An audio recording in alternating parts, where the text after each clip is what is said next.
as well, and here are his attributes. I moved a lot of things down because having Batman at a 99 overall at the start just didn't really seem like a lot of fun to me. In fact, the only time that Create a Legend is actually realistic when you start at 99 is when you're using Brian Scalabrine. I know, several of you are thinking, oh, the joke is getting old, but... What's up, y'all? This is Govier, and in my last Cleveland Fantasy Draft Association video, I got a lot of comments asking me to show Frederick Tucker's, vitals, his shot, all of his stats, so that people could recreate him. And I hope y'all enjoy that intro. That's the first intro of the new series on my channel, Subscriber Snippets, where I take a 20-second clip from a subscriber or another person who makes videos and put it in the beginning of the video so y'all can, check it out, show other people love besides me and besides some of the other well-known people on YouTube. Not saying that I'm like anything big or anything like that, but here are Frederick Tucker's stats, and he's pretty freaking good. I was surprised that he was able to do what he was able to do in the first few games of the playoffs in the first round. And in this series, this episode, you'll be seeing the first 2 games of the next round of the playoffs, the second round. And keep in mind that these are his stats, but I have developed him quite a bit. This is after the first season of having him. I traded him. He was the 6th. I traded for him. He was the 6th overall pick by Detroit. And I gave up, I think, Tyrus Thomas or Ray Allen or something like that and a pick to get him. And I don't regret it at all. He's a great player. He's a defensive-minded small forward. And I couldn't have asked for more from a rookie. He's just been able to produce at such a high level. And I've actually developed his jumper quite a bit through, the drills that you can do. And he's just a great player. But the gameplay starts at 3:24, so if you don't want to hear me talk anymore, you feel free to fast forward through that. And you can pause this at any time to, take note of the stats or anything like that. But I'll see y'all in a minute. Fast forward to 3:24 if you don't want to see the rest of this.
What's up, y'all? This is Govier bringing y'all another episode on my Cleveland Fantasy Draft Association, and this is the first 2 games in the second round of the playoffs, and we're playing the Chicago Bulls.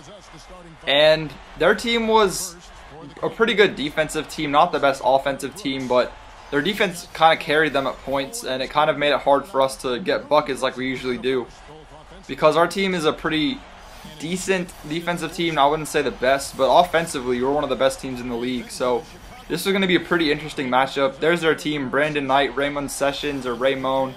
I don't know how the hell to say it, but one of y'all are probably going to correct me. Al Horford, the Atlanta Hawk.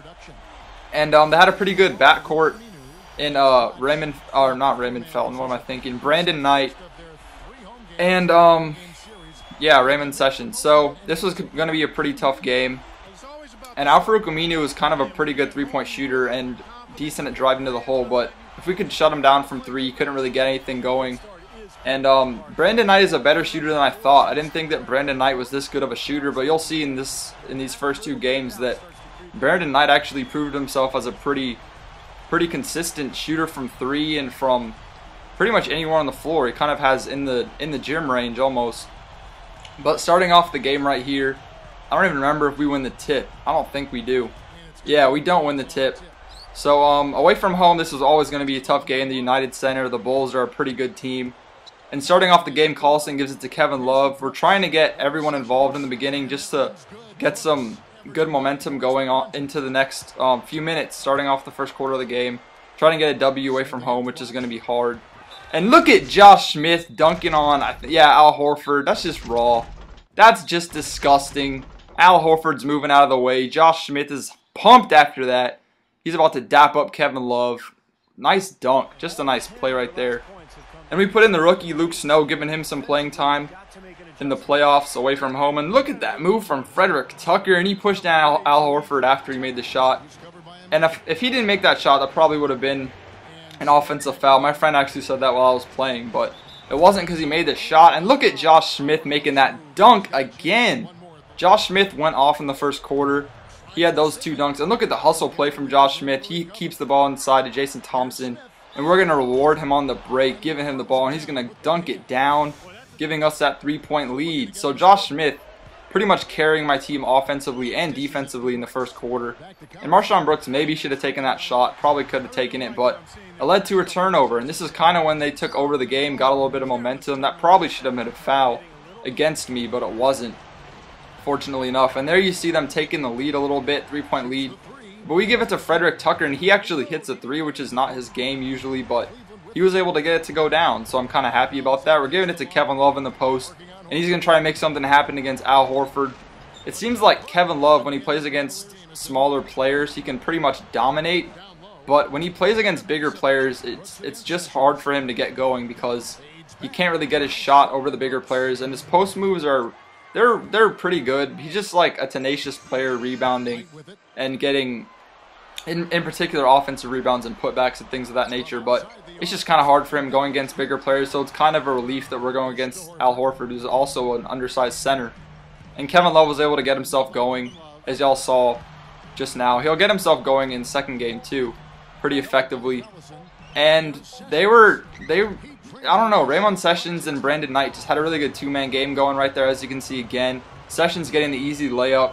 So moving on past halftime into the third quarter, Sessions and Knight were just, I don't even know, they were just balling out here. I mean, look at that move from Raymond Sessions, getting the layup over Kevin Love. And they were just, I don't know how else to say it, they were balling. We're trying to get things going with Kevin Love in the post, but nothing was going right for us. There's the offensive 3-second violation and the turnover. Nothing I could have done about that. It's just unlucky. And look at this from Brandon Knight. He's going to pull up from 3. That's just not from 3. That's from deep. Like, that was a deep shot. But he pulled up, still made it. They get the block, but we actually get lucky getting the ball back. And Marshawn gets the mid-range shot to go down. That's definitely his game. That's one of his fortes right there, mid-range and 3-point shooting. He's actually developed into one of the best shooters in the NBA in my fantasy draft. So if y'all are playing fantasy draft or y'all are playing with the New Jersey Nets or the Brooklyn Nets now, I would advise keeping Marshawn Brooks because he's a pretty good shooter and just a good offensive player all around. His inside game, I think, is a B+ maybe. But look at that shot from Brandon Knight. That was bullshit. There's no way he should have made that. And we're kind of getting blown out in the first game. Even Andre Blatch is getting involved, hitting step backs. I mean, nothing's going right. We're down by 18 points. And we do end up losing this game by 9 points. We were able to come back a little bit, but too little, too late. Nowhere near enough to come back all the way. And then ended up beating us on their home floor in the first game, away from home for us. So, not a very good result, but we're looking to bounce back in game 2 and get a W. There's Frederick Tucker, 20 points, Marshawn, 19. We had a bunch of players in double digits. We had 4 players, which is actually unusual for us. Darren Collison didn't have as many assists as he usually does, but look at that. Brandon Knight and Raymond Sessions combining for 42 points. And field goal percentage, we didn't shoot that terribly, but look at the offensive rebounding and total rebounds. They kind of beat us. We kind of had too many turnovers, and just not the best game for us. We could have done a lot better than that than we did in a lot of different categories of stats, but we're looking to bounce back in game 2 and get a victory. And what we're doing in the beginning of the first quarter, we're just going down low to Kevin Love. I felt like we didn't utilize him enough in game 1 just because he's such a good low post player, and Al Horford is kind of undersized. I think Kevin Love might be 1 inch taller, or they're the exact same height. Pretty sure Al Horford's 6'10 and Kevin Love is 6'10. But there's Frederick Tucker with the dunk on Andre Blatch, making a statement in game 2, saying they're not going to come in here and get another victory. We're trying to get this victory, take the series to 1-1. He's pumped, doing the Superman. I don't even know what he was doing. He kind of looked like Cam Newton, but Raymond Sessions, get that shit out of here. Oh my God, look at that again. Look at that again. Josh Smith getting the block. That was a nasty block, but we are up by 6 points. And look at that block again. Do you see the extension, the elevation? He's at least a foot above the rim. His head is at the rim. I mean, look at that.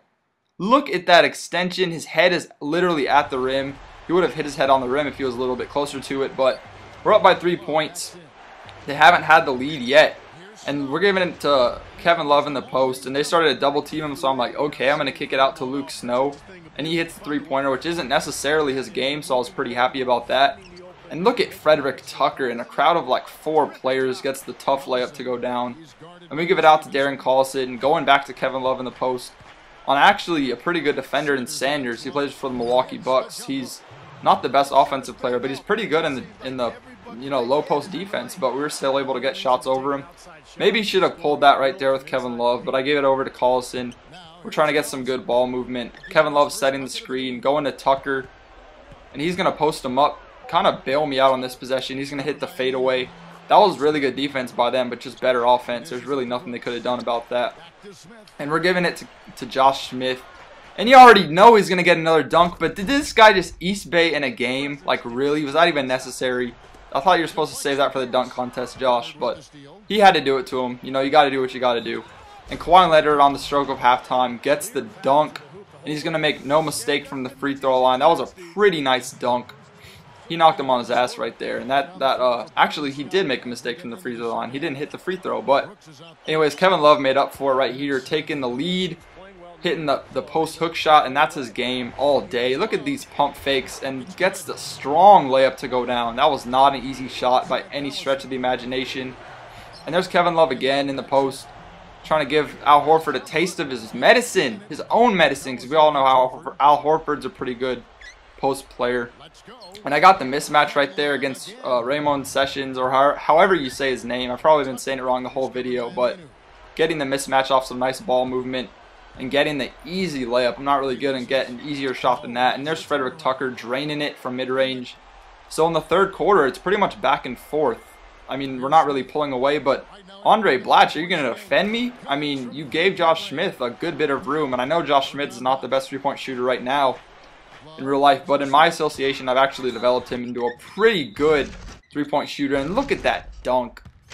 I have no words for that dunk. He's just been doing that all series so far. Kevin Love is dapping him up. He's pumped. The whole team's pumped. And moving on into the fourth quarter, we are up by 3 points, and it looks like we might actually get the victory. And if we don't get the victory, this could be demoralizing, and we might actually get knocked out of the playoffs, which I'm not trying to do. And there's Marshawn Brooks hitting the three that pretty much seals the deal for us. There's 4 minutes left, and we're up by 8 points. So if that wasn't enough, there's another three from Darren Collison, making it an 11-point game with 3:41. And if that's not enough, it's a 9-point game. And there's Kevin Love making it a 12-point game again. So 3 threes back to back to back pretty much puts the game away. And we do end up winning by 7 points. So tying up the series at 1-1. Let's see what happens in Game 3 next episode.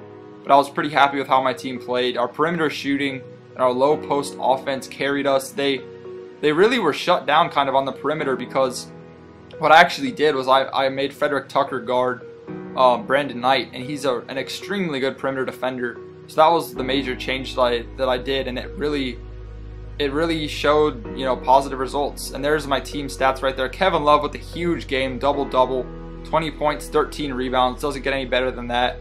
And as you'll see in a minute, I actually really shut down Sessions and Knight, as opposed to the first game where they combined for 42 points. This game they only combined for 24 points. And Al Horford still did his thing. He had 9 points, 13 rebounds, but it just wasn't enough for them.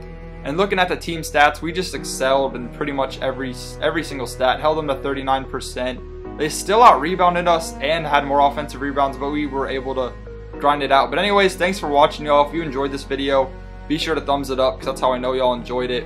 And look at that, 62% from 3. But anyways, thanks for watching. Stay lavish, and deuces. I'm out of here, y'all.